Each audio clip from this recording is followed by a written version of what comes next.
Hey, what is up, guys? This is the Leafs Convo for Oakridge Ford in London, Ontario, oakridgeford.com. It is May 9th, 2021.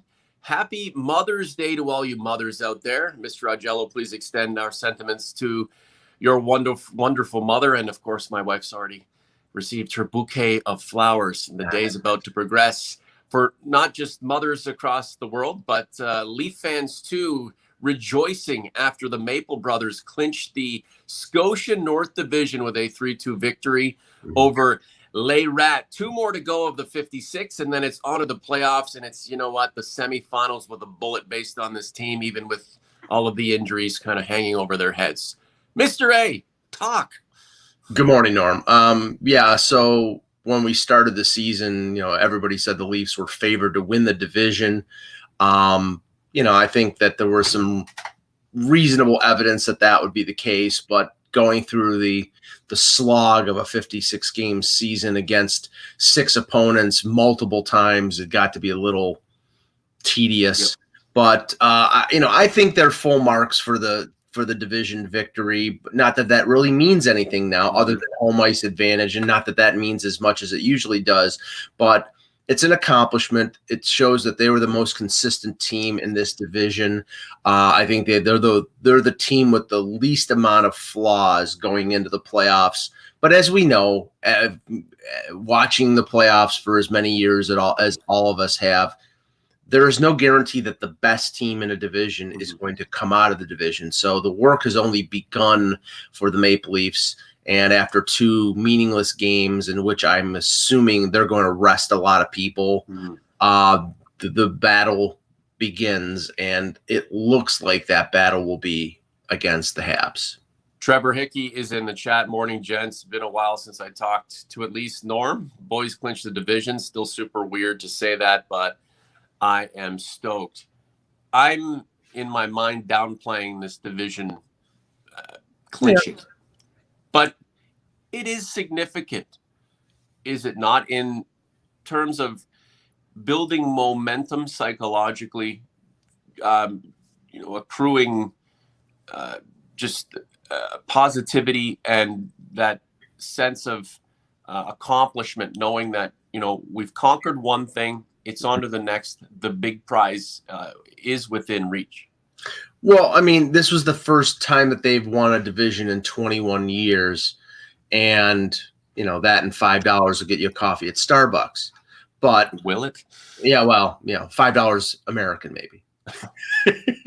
but the thing is that nobody's looking at what the Tampa Bay Lightning did last year, winning the Stanley Cup, and saying that was sort of like a provisional Stanley Cup or a Stanley Cup with an asterisk. They won the Stanley Cup. And in fact, I would say that, in the bubble and all the challenges that they went through, it was more of an accomplishment. Even though this was a 56-game season, going through what these players have gone through, I think they should take a little bit of pride in winning a division against the 6 other Canadian teams. They'll never have that taken away from them. Now, if they don't follow that up with some success in the postseason, then nobody will remember it. But I do think that it is an accomplishment, and now, they have to take that accomplishment and take the experience that they've gone through this year and funnel it into the effort in the playoffs. And like I said,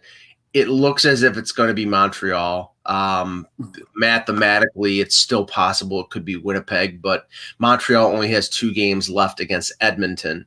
Winnipeg has 3 games left. All they have to do is win 1 game of the final 3, and it's Toronto-Montreal for the first time since 1979. And by the way, Norm, the last time the Maple Leafs beat the Habs in the playoffs, 1967. 1967. Would that be nice if they beat them this time and then went on to win a Stanley Cup, and the Leafs beating the Habs again in the playoff round being a precursor to something that we haven't seen in quite some time. Mike V, not enough props given to Keefe. Hell of a coaching job. I give him props every single day. It's interesting reading and people conversing on social media about Keefe and his ability to manage this team. there are some who believe he's a player's coach. I don't think he is. I think he's a coach that just wants to win, and he'll do what it takes. I mean, he's a bit of a younger guy, so he can identify with some of these cats. I mean, he wasn't that great of a player, so he's sort of creating his legacy and his name in this game as the guy who runs a team behind the bench. But I don't really do believe that he's a player's coach per se. I mean, he's not shy to bench a Nylander or mix things up if he has to. I don't want to get too deep into Keefe here, but you can respond to Mike's comment there about Sheldon Keefe, and he is essentially saying that we should give the guy credit for a lot of the a lot of the successes this team is having. I give him a ton of credit, and I was fortunate enough to cover the Marlies extensively when he started and through the Calder Cup victory. And essentially, he's coaching the Leafs the way he coached the Marlies. I mean, he was somebody who did not hesitate in trying different things. I think that's a positive. And he's a player's coach compared to the last guy. So, and I think that was fortunate for him, is the fact that, I mean, I don't know if he was considered a hard ass with the Marlies, but, I mean, I know that back in, I think it was 2016 or 2016, when the Marlies were in the conference final, and he benched Nylander, and then Nylander came back and scored a hat trick in a playoff series. He doesn't hesitate to do things like that. But compared to Babcock, I think he's looked upon as being more flexible and more more friendly when it comes to the players. So I think that's a positive for him. But I think he's done a fantastic job.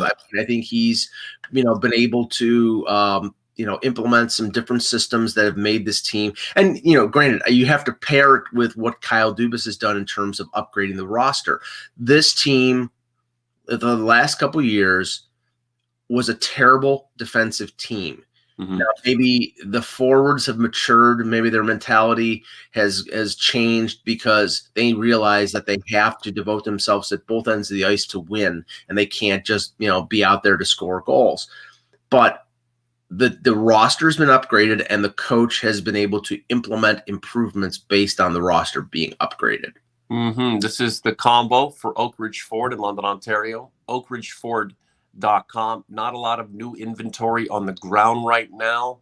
The industry is in a bit of a pause based on a lot of crazy things happening at automotive plants and pieces that are integral to the operation of these vehicles not being available. However, especially if you're local, we do have a nice selection of pre-owned vehicles, fantastic prices attached to those vehicles. You can get at me in the chat, get at me through social media. I'm everywhere. Just Google me, and I can certainly help you out with that. We do pay referral money. I may throw a hoodie in there.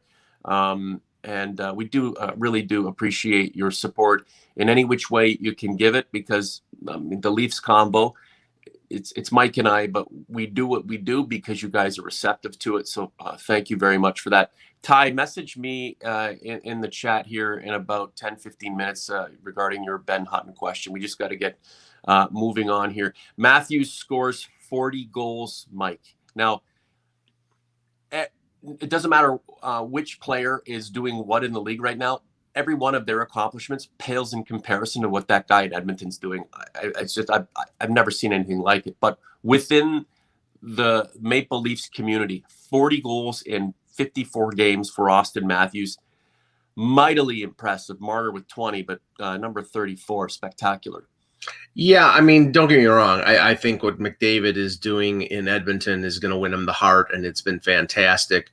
I don't think what Matthews has done is leaps and bounds, or the McDavid, what McDavid's doing is leaps and bounds greater than what Matthews has done. I mean, scoring 40 goals, and remember, it was not 54 games or 53 games; it was 49 games. So that there's only like about I think the NHL PR put out that only guys named, let's see, Lemieux, Yager, Bure, and McGillney since like in the last 25 years had done that. It scored 40 goals in less games. There was only a few less games. And then you go back, and of course, it's Gretzky and Bossy did it in 50 and 50 and 50 and 39.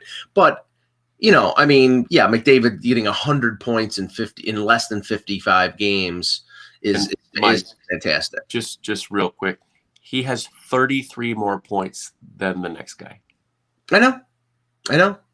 And he has to, because the rest of his team is not good. But he's capable of it. Like his ability, he's got his stats. Like, and again, we don't want to deviate too much from the Maple Brothers here because this is our bread and butter. But he, in 404 games over his career, he has 569 points.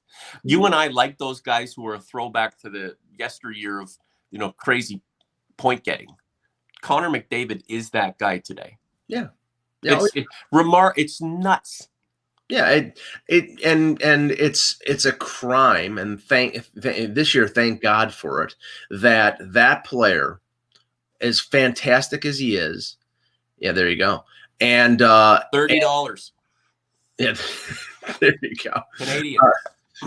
That player, as fantastic as he is, and Leon Draisaitl, who's one of the top 5 players in the league, have almost no help, and I think Edmonton has little chance of coming out of the North. I hope so, because they've built a house. They have built a house of cards there. You've got 2 fantastic players, and other than say Darnell Nurse and Ryan Nugent-Hopkins, not much else until they learn how to build a team around them. And I hope starting next year, I hope that happens, and they face the Leafs in the Stanley Cup final, because that would be great. But I think they're a flawed team, and it just illustrates that when you have a forward doing as what he is doing, what McDavid is doing, and them not winning the division. But just about Matthews, I mean, remarkably consistent. I think last night he went scoreless, but it was 19 goals in 20 games.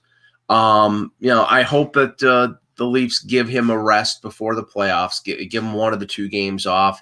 That there doesn't seem to be any problems, knock on wood, with the wrist problem that he was having earlier in the season. And him and Marner are just a dynamic pair. And yesterday, Marner scored his 2. The guy who couldn't shoot, the guy who was pass first. He had 20 goals. He scored his 20th goal yesterday. Yeah, Matthews 40 goals in 50 games. 65 points. So Marner and Matthews and Draisaitl and Brad Marchand's up there too.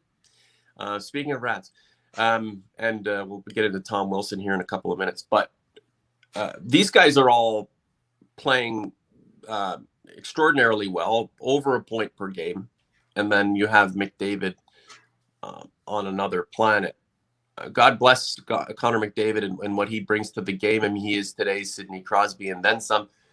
Playing in Edmonton, we all know that that's not a hockey wasteland, but you don't go there to fulfill the promise of your personal or team destiny. That with all the number 1 picks that organization has had, and the lack of success in its entirety is hard. It's hard to explain, but it should explain that Edmonton just isn't the chosen location for great things in hockey. That may change as time goes on.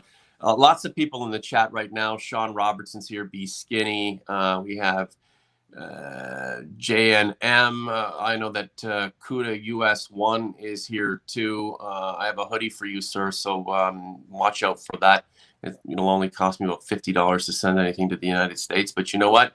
You are worth it, my friend. We need to move along here. If you do have any questions, guys, about how we would configure the lines for the playoffs, you can shoot those at us, and we'd like to hear your ideas of how Sheldon Keefe should put this battery together in order to achieve the ultimate success in the playoffs. Now, here's the thing, Mike.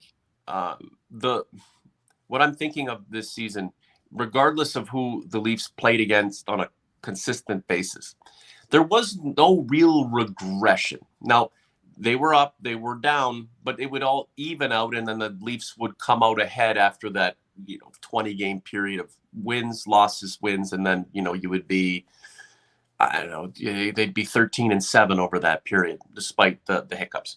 There was no real regression. It's not like the team dialed it back substantially and then had to dig out of a hole. And now we're here at this point wondering what they're going to give us. And we didn't have to lament the defense. So these are things that are different than seasons past. Do you think that those are a sign of a team that has made that jump into the next level of contentionhood, so to speak?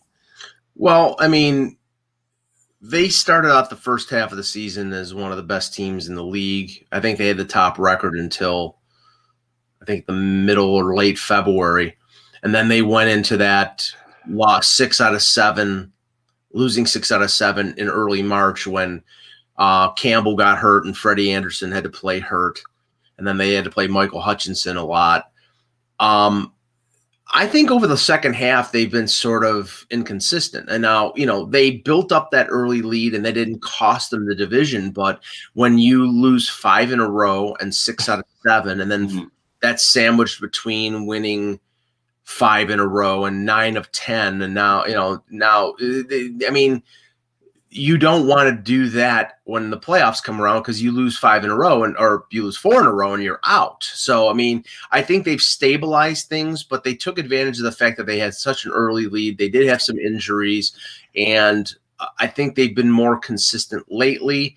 I think they realize it's playoff time and things are coming to a head where they need to play that playoff style hockey. And I think you saw that at times last night against Montreal. There was some heavy hitting in that game.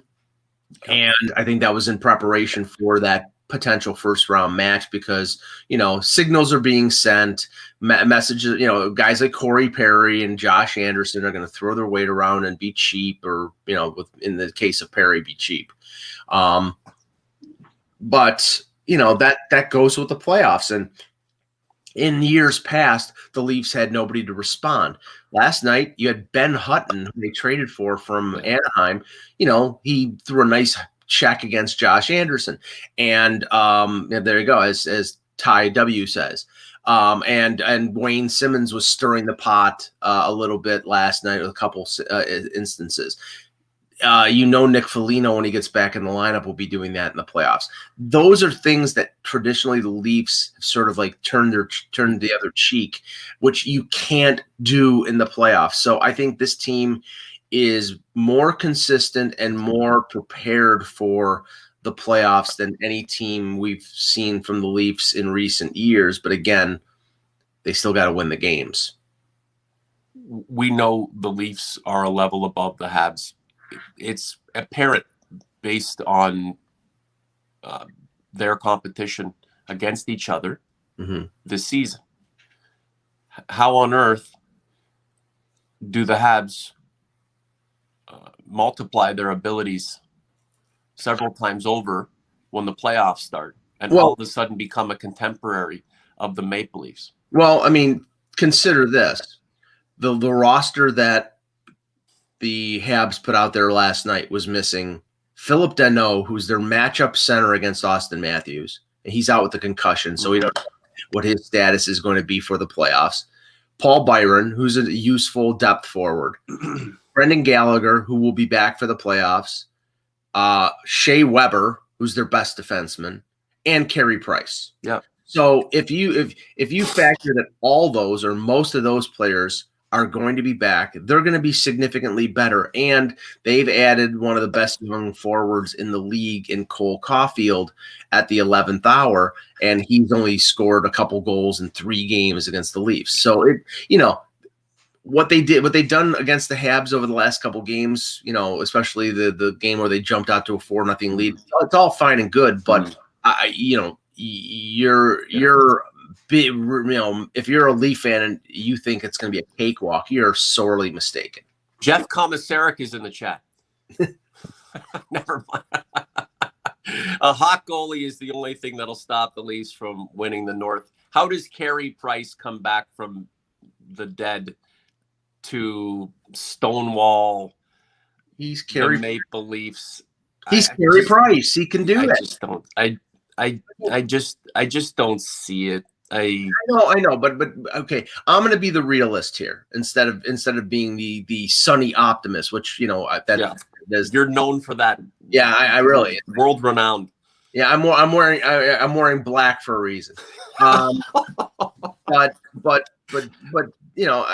I'm being the realist here. Montreal poses problems. Would I rather face them than face Winnipeg? Sure, but Montreal will be a difficult first round matchup. Mm-hmm. They have 4 big defensemen as their top 4. They have, if Price is back and he's right, then they have one of the better goalies in the league still.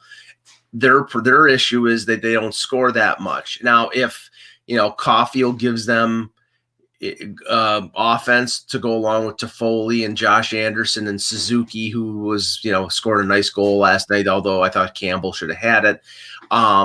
They, in a tight playoff scenario where teams win 2-1, 3-1, they can win those games. The Leafs are going to have to come out and be physical. They're going to have to take advantage of special teams, which I couldn't believe the stat. 13 games they have not scored a power play goal at home. 13 games. And you just can't. Now, maybe they can turn it on like that. Maybe they got some different things that they can do on the power play. But, the lack of effectiveness of the Leaf power play going into the playoffs is a big concern. Yes, it is. But it's become an afterthought in conversation. Has it become an afterthought with the organization itself? No. I think that they don't want to obsess about it. They don't want to talk about it. Yeah, that's true. Talk about it like after a certain point, if you're a media member and you're asking questions about the power play, every media call, every Zoom call, at a certain point, they're just not they're going to stop answering it. So, you can't upset and they don't want to think about it, but I'm sure it's upmost in their mind that they have to rectify their issues on the power play. Andrew Walters, I'd rather play Price and Allen over Hellebuck. Mike's in that camp there. Andrew, can the Leafs, they may be able to win the first 2 rounds, but can the Leafs cross the border and take on the American teams and not put together some semblance of a legitimate, professional, capable, and complementary power play, not to mention penalty kill? Mm-hmm. I think first of all, depending on who comes out of those 3 other divisions, I see the Leafs as being on par with the Vegases and the Colorados and Tampa, Florida. I mean, I know most people think I'm a homer by saying that, but I think that the Leafs will actually benefit from the fact that the first 2 rounds might not be as difficult than what is going to happen in those other divisions, where like Vegas and Colorado are going to potentially face each other in the second round. Vegas has to go through St. Louis, the 2019 Stanley Cup champion, and then play Colorado. Colorado has to play Minnesota, who's been a big surprise this year. The East is Pittsburgh, Washington, Boston, and the Islanders. Oh, nobody will get hurt or worn down in that division. And then the other one is Carolina, the first round of Tampa Bay versus Florida. That would be a war in the Sunshine State. So, I'm sure that any team that comes out of the North is going to be dinged as well. But I think that, any team that does come out of the North will be competitive with those other teams. And again, the special teams battle, it'll sort it out for itself. We've seen teams that have had trouble scoring on the power play in the postseason win the Stanley Cup. We've seen teams that could score in great bunches in the playoffs not win the Stanley Cup. So it all depends. We'll see. The want amongst most fans is to see a team as complete as possible compete for the cup. And the Leafs are more complete now than they have been in years. But that doesn't mean we can't expect more, and that the Leafs don't expect more from themselves, because that's what it's about. Evolving into the team that can, be better than the rest. And when you set your goals incredibly high, and you start putting the pieces in place that can help you achieve those goals, you're on your way. The playoffs, Mike, again, this will be a historic playoff in that the Canadian teams will play amongst themselves. American teams will do the same. And then, there will be a binational clash in the semifinals. We haven't really seen that in the past under circumstances like this. So for as much of a crapshoot as the playoffs can have been, taking into consideration just how unpredictable what's to come will be. So, I suppose the Leafs are as well positioned as they possibly can, save for the special teams. But perhaps they catch lightning in a bottle. I want to make a point again, and we're kind of bouncing around here, but this is what we do. You were talking about Ben Hutton throwing hits, and Wayne Simmons being there to answer any physical challenge that the Habs bring on them. Are the Leafs playing into the Habs' hands if they start going into the trenches with this team? Because they haven't really had to, if they've sort of had one, they've been at arm's length from the Habs, kind of pushing them back. Mm-hmm. And it's not as if these teams have really been that close. Can they, for as much as the playoffs do get a little testier and things feel a little bit more claustrophobic, can't the Leafs just continue to play like that? And would it be, not necessarily the smartest thing to do to get, caught in the trenches with the Habs team and then perhaps get psychologically thrown off? Well, I don't think that the Leafs are going to be out there like initiating physicality. Mm-hmm. That's the Habs game. The only way the Habs can win is to be physical. They're a bigger team. They're a more defensive minded team. They're going to probably play close to the vest, and they're going to try to wear down the Leafs forwards, especially the core group: Tavares, Marner, Matthews, Nylander, etc. The job of the players that we mentioned before, specifically Simmons and Foligno up front, is to sort of give negative reinforcement to that, is to push back on the Habs. If you don't push back, you just allow them to continue to do that over and over and beat you into the ground. And you want to keep the heat off of guys like Matthews and Marner and Tavares and Nylander. You need to do that. And I think that's, in previous years, there was very little pushback from this team. And I think that they're more prepared to do that, but I don't think they're going to initiate that. I think that they have to have a response to that. And that's be ready for it. To be ready for it and to be able to weather it. Yeah. Good point. So as for Sean's question here, yes, the Leafs goaltending will have to stand up. And, right now, Jack Campbell is 17-2-2 on the season. First goaltender to have 16 victories in the history of the Leafs in his first 20 starts, eclipsing, guys named Broda and Hainsworth. And, that's nice territory to be in. Sure. But again, that is meaningless when game one of the playoffs shows up. And going to the injuries, Freddie Anderson played half a game for the Marlies on, I think it was Thursday, and then a full game yesterday against Manitoba. He didn't look very sharp in the first one, gave up 2 goals in the first period. Then yesterday gave up 4 goals on 38 shots and lost in the shootout. Yeah. Okay, this is my point of view here. They want Freddie Anderson to be the backup. Yep. to be on the bench behind Jack Campbell, because Jack Campbell is starting game one. Sure. And have Anderson practicing along with David Riddick, and hopefully he can come in if Campbell falters. Mm-hmm. But don't, it's Jack Campbell. Jack Campbell is your starting goaltender. Yeah, so, we've seen things like this happen. Carey Price has been the guy in Montreal, but don't forget Yaroslav Halak took the job from him in the playoffs in 1 year. 2010. Yeah, 2010. He took the job from him. Yeah, and looking back in a few years, we may point at this era and say, this Freddie Anderson brought the team to a certain point, got injured. There were some issues with the way, he was kind of,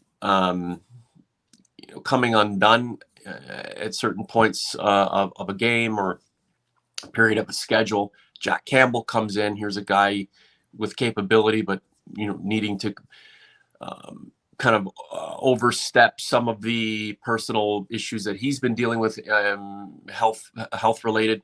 And, what a great story it turned out to be. And then, either Freddie Campbell parts ways with this team or gets an opportunity to play in the playoffs and, takes the, wins one, wins two, and then goes on a run. We don't know how it's going to take shape. So it really is interesting in how that this situation does parallel others, and you can't totally believe that the incumbent will be that guy who helps the team achieve its goals when either somebody's laying in wait or somebody's presented an opportunity and they make the most of it. Let's just go through some of the injuries. So Anderson, your expectation is that he'll be the backup until he's not in the playoffs. Yeah, and they may be able to get him a start. I mean, it was interesting. Elliot Friedman said last night that Rasmus Sandin probably isn't going to play the last 2 games of the season because they're going to send him to the taxi squad to clear his salary so that Anderson might be able to get a game in at the NHL level before the start of the playoffs. But it appears that Anderson's on a track of being the backup for the start of the playoffs. Riley Nash and Zach Hyman, to answer Lamnott's question. They're both skating, but wearing non-contact jerseys. So I don't think they're going to risk that until probably next week. We still don't know when the playoffs will start. They haven't announced the schedule, so we don't know for sure when they will start. There could be 3 or 4 days in between the final game of the regular season and the start of the playoffs. I asked Sheldon Keefe yesterday in the media Zoom call about Foligno and Bogosian. Foligno is skating, but not participating in practice. So that's encouraging after the mysterious injury that he had on Monday. They described him as day-to-day, so it sounds like there's again sort of ramping him up towards the playoffs, and that unless there's a dramatic turn, that he'll be in there for game one. And Bogosian is improving according to Keefe, but has not skated yet. So that would lead me to believe that your pairing for the beginning of the playoffs is going to be Sandin and Dermott. But Ben Hutton has played good, and it could be potential that if they think it's too much for Sandin, that they would sub in Hutton. But I think Sandin, they love Sandin, and I've seen so much good out of him in the last few games that I think that they are going to go with the kid. On Sandin, what happened to that guy from the time he was drafted to his recent performances with the team? And I'm asking this question because it's almost as if he has just been injected with some sort of serum that makes him that has elevated his game from a guy with skill, but to a guy who's mentally connected. And there was an instance a couple of games ago where he coughed up the puck, or he didn't shoot it up the boards. Right. And the opposite, I think it was Corey Perry, took the puck from him. He should have easily just rang it off the boards. It would have, could have iced the puck, whatever. But he could have got it out of his zone. He tried to skate it out. Perry took the puck from him, and I think he fed Paul Caulfield, and he scored. Sandin was pissed. Like, he was just like, his eyes were bulging out of his head. He was just pissed. That's an intangible. That's that compete and that desire. Some young players never get it. Like, these guys they're engineered to just follow orders and play a position, and hopefully their skill can keep them in the lineup and help them contribute. Well, this kid looks like he's got his own plan in place. He wants to do his own thing, be great for the team. But I'm extremely encouraged by what I'm seeing, and I'm really excited about his possibilities, because he looks like he wants to be like next level, not just a contributor but a star. Well, I mean, first of all, he wants to be on the playoff roster. He wants to be playing playoff games. Skinny is right. He has a very high hockey IQ. I don't think the problem with Sandy, and remember, they didn't send him back to the SHL. They played him like Liljegren. They kept him in the A as an 18 and 19-year-old. So he got pro experience right away. He thrived in 2 World Juniors. To the point that he was the defenseman of the tournament in the 1 year. He played 20 some odd NHL games last season because of the injuries to Muzzin and Riley. But I think the one thing, I don't think that the mindset, I don't think that the internal drive has changed in Sandin. I think the reason for his improvement, and remember, he was off for almost a calendar year, is he was probably getting a lot stronger physically. He was probably working out like crazy. I remember Connor Brown a few years ago. Connor Brown got hurt. I think he had an ankle injury, and he apparently spent every day working on his upper body strength. And when he came back, he was a different player. Sandin, I'm sure, was working out like crazy while the pandemic was going on, while he was recovering from a broken foot, because he has hit the ground running. And I think that he's a top 4 defenseman. A lot of people think that, he's going to be the guy to replace Morgan Riley if Morgan Riley goes via free agency someplace after next year. I think the Leafs are going to go hell bent to re-sign Morgan Riley. So how do you replace him? Who, Morgan Riley? Well, yeah, that's the thing. I mean, the thing is how much is it going to cost you? I mean, if it costs you $8 million, that you're going to have to find the money elsewhere, William Nylander. But he's got 15 points in 12 games. He's elite. Yeah, there you go.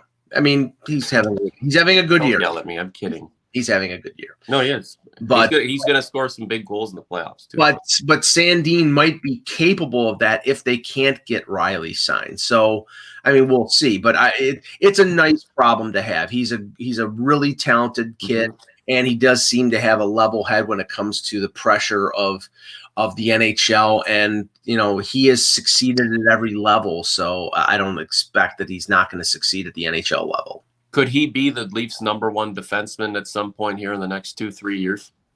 I mean, anything's possible, but I mean, #1 defenseman always to me connotes somebody with size, somebody who can eat minutes. I mean, the thing is, he's got a skating style. He's such a good skater that, and he's very economical when it comes to his skating style, that he probably could play 27, 28 minutes. But I mean, I think he's physical too. That's another thing, that tenacity.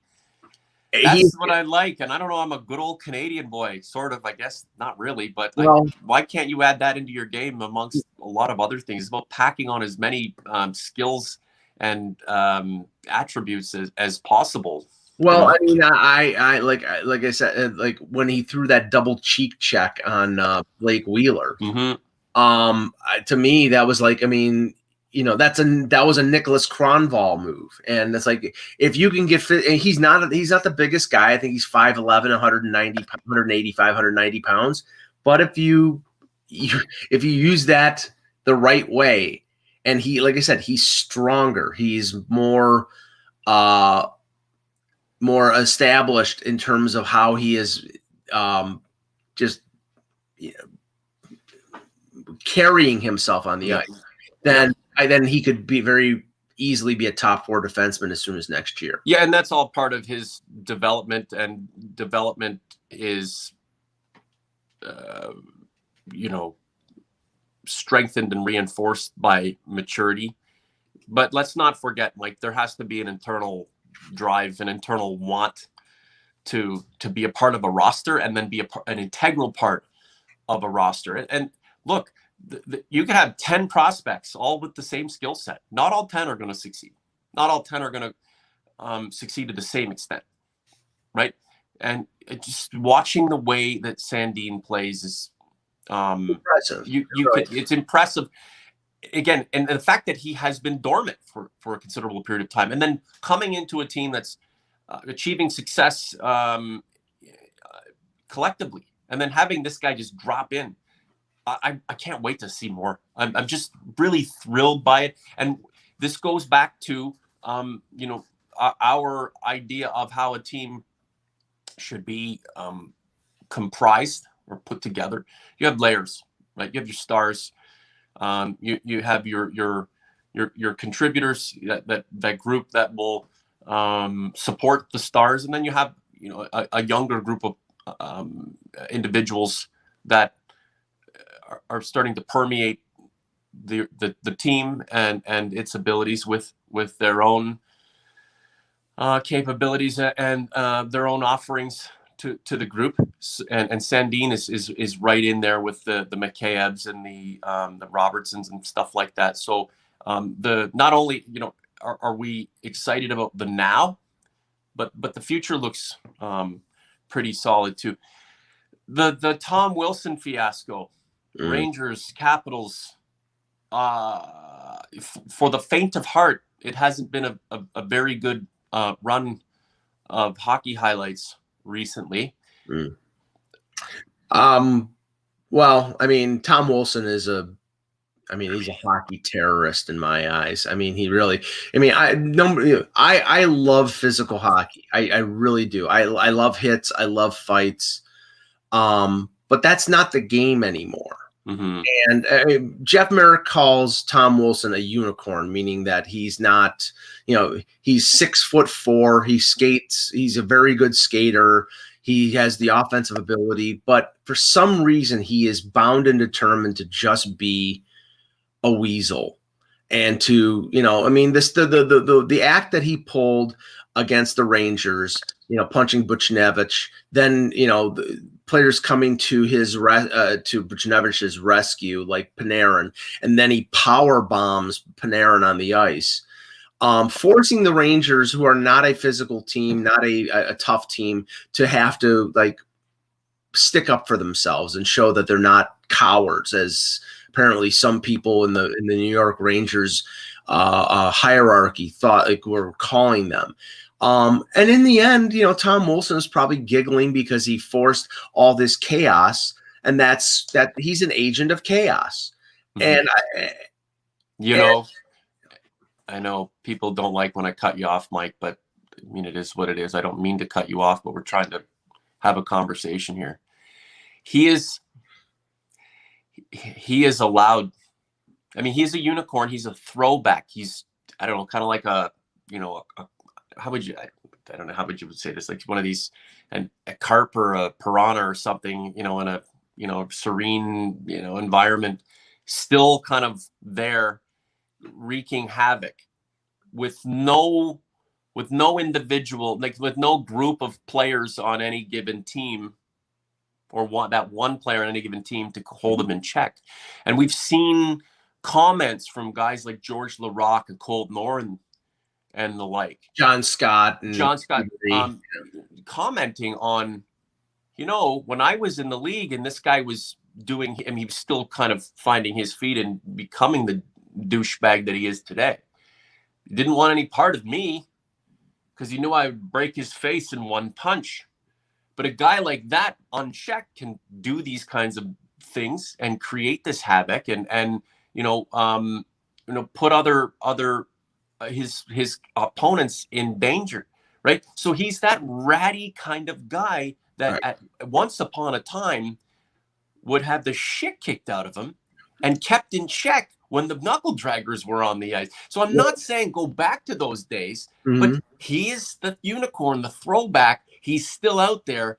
And, perhaps it's, the best thing for the game would be to rid itself of any player of that type. But there will always be another who will generate or kind of evolve and form into a Tom Wilson type. Well, you're never going to get rid of that player, and even when you try to counter that player by having a Ryan Reeves or somebody like that, he can just simply dodge that player. But honestly, we talked about this during the week on the Buzzcast, and when we had Kevin Allen on, I said the only way that Tom Wilson can be neutralized is by internal accountability, and by that what I mean is, what happened in 93 and 94 in the two Leaf conference finals. The first one was Wendell going at Gretzky, apparently in game one of the famous Western Conference final, and McSorley going to the Leaf bench and saying, if Wendell keeps up with that, this guy is going to get it. And he was pointing at Doug Gilmour. And that's what led to the hit on Gilmour and the famous Wendell McSorley fight. The year later, Gino Ojic for Vancouver was going at Gilmour, and Wendell Clark went to the Canucks bench and said, "You keep that up, and this guy is going to get it." And he pointed at Pavel Bure. That's the only way you can neutralize Wilson, not by neutralizing him on the ice, but having Ovechkin and Backstrom and Oshie go to him and say, "You're killing us out there because they're killing us." They're not gonna go after you because you're this unicorn. They're gonna go after us, and and we don't want to take the pain of your bull crap. So just stop. Yeah. Do you think they had that conversation with him? No, because nobody went at Backstrom or Ovechkin or anybody else. What happened was a line brawl at the opening faceoff, and Brendan Smith jumping Wilson, and Wilson was laughing. Wilson was. I mean, the previous game, Wilson was flexing in the press box like he was Thor with his. There are still people who like that kind of game. I mean, I love fighting. I love fighting in the game, but it's like, when a team doesn't have anybody to fight, the heavyweight, usually back in the day, there was the code that they wouldn't pick on somebody small. So Capitals Leafs, not saying it's a Stanley Cup final or semifinal, just a game. Yeah. Tom Wilson tries to pull that bullshit. The Leafs have an answer for him, don't they? Well, I mean, Wayne Simmons has fought him before, I think. And if Wayne Simmons is still on the team next year when they play the Caps, then yeah. Do you want the Leafs to have a guy who can answer the nonsense if it rears its ugly head? It has to be a guy who can play, and that's the thing. You can't have a Colton Orr 6-minute fourth line guy. They're not going back to that, Right. You have to have. Yeah, you have to have somebody who is capable of playing. Like Ryan Reeves can play. He can skate. He's physical. He can have an effect on the game. Guys like Marcus Foligno in Minnesota, Nick's brother. He's a big, bruising forward. Jordan Greenway. These are talented players. They can score 10, 15 goals a year. They can keep up with the play. Yeah, there's always going to be a place in the game for those guys. Yeah, it was a shit show. But as long as someone, puts a piece of paper in front of Tom Wilson and says, sign it, the possibility of the shit show is always going to be there. A few more points, Mike, and then we'll get out of here. Do you think the Leafs will have a full complement when the playoffs start, injury-wise? You think everybody will be on board? I don't think Bogosian will be there at the beginning. That's a bummer. That's why they got him to be in the playoffs, you know? Yeah, but I think it sounds like he would be back soon after, maybe at some point during the first round. So, but I don't think he'll be there for the start of it.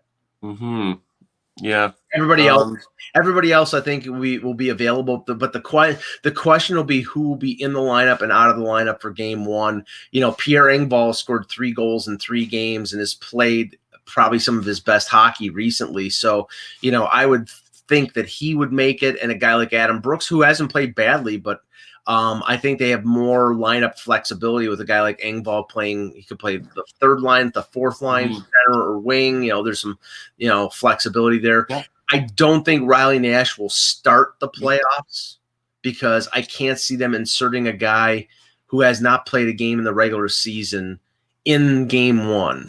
You know, eventually he gets in. It's okay if you don't see, and Mike, I'm talking to you and the OGs and converts who are here with us right now and who will watch. It's okay if you don't see your favorite young player in the lineup in game one. It's okay. It's actually good because your favorite guy who you think should be among the starters was designated a backup or, you know, a reserve to begin things.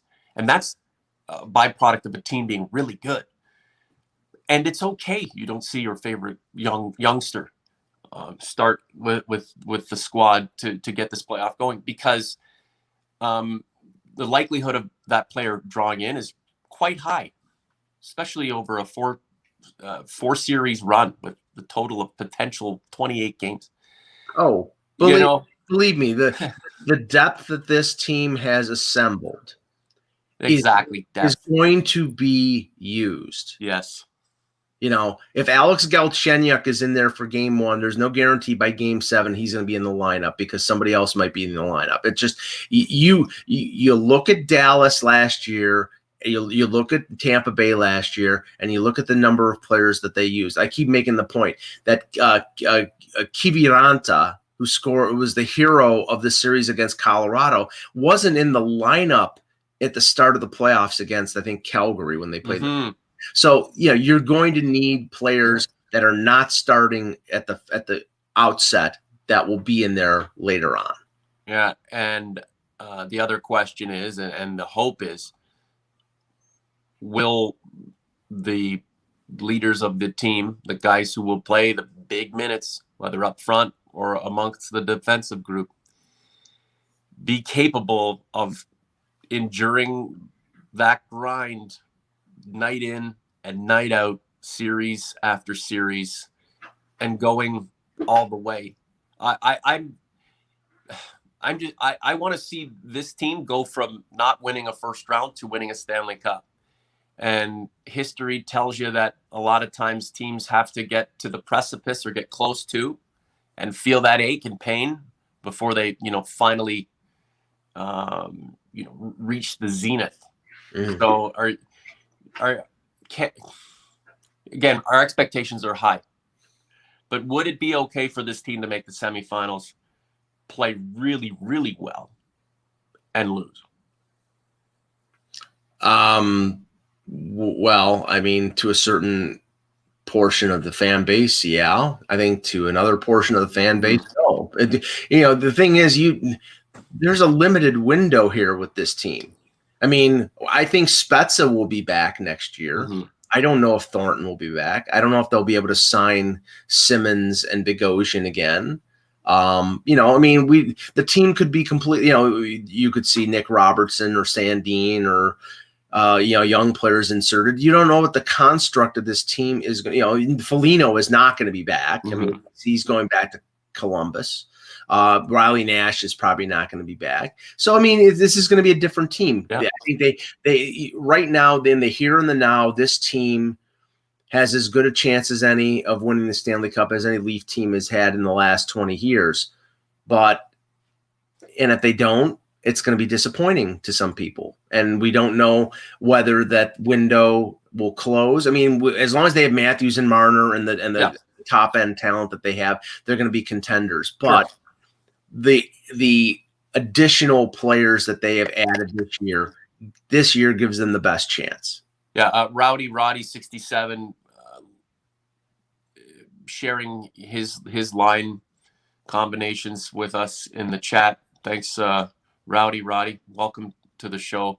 You joined us pretty late, but better late than never. The principal players, the core group, Mike, that is Kyle Dubas, signings and obviously drafts of the past. These guys are they're the nucleus. The surrounding group, the accessories, like the Thorntons and the Simmons and Bogosians and these cats, they're big names now, and we love them, but they're here for a short period of time. If we look over at, say, a 10-year span with the Marners and Matthews and Nylanders and these guys, if they're all together, right, and that's going to be a challenge in and of itself. But if they're all together, and then you look back, you'll think of, the first portion was difficult for the team to make that leap from the first round into the depths of the playoffs. And then, the COVID era hit. Finally, they made it with the Thorntons and Spetses chipping in and helping out, and Simmons. A lot of those guys will drop off, retire. And then a new group of players, hungry to be a part of a winner, will be acquired. So I suppose we can't lose our minds if the Leafs don't win the ultimate prize, but still make enough of a stride forward in knowing what it's going to take. And, that's what Kyle Dubas and the Brass are there for, to continue to complement the principal players. But we are here right now with a great opportunity to see the Maple brothers do great things, greater things than they've done since 1967. Last word to you, Mike. Yeah, 2 more games left, one against Ottawa, one against Winnipeg. I hope we see David Riddick in one game, or Freddie Anderson and Campbell in the other, and some of the big players get a rest before they play whoever in the first round. Well, listen, extend a happy Mother's Day to your wonderful mom, Mike. OG's converts, don't forget to thank your mother for everything she's done for you. Without moms, we really don't have hope. They are pretty spectacular. Thanks for joining us in the chat. Make sure to like this video on YouTube, please. Leave your comments, share what we do. Hit the subscribe button. The more subscriptions we get, the more people we have on board in terms of a subscribership. Helps us permeate the labyrinth and the monolith that is YouTube. So we get onto timelines, and more people are exposed to the Leafs Convo. You guys believe in us. We want to get more people on board, but no matter how many more supporters we get, we know who the true OGs and converts are. So happy Mother's Day, guys. Enjoy it. From Mike, I'm Norm. We're out of here.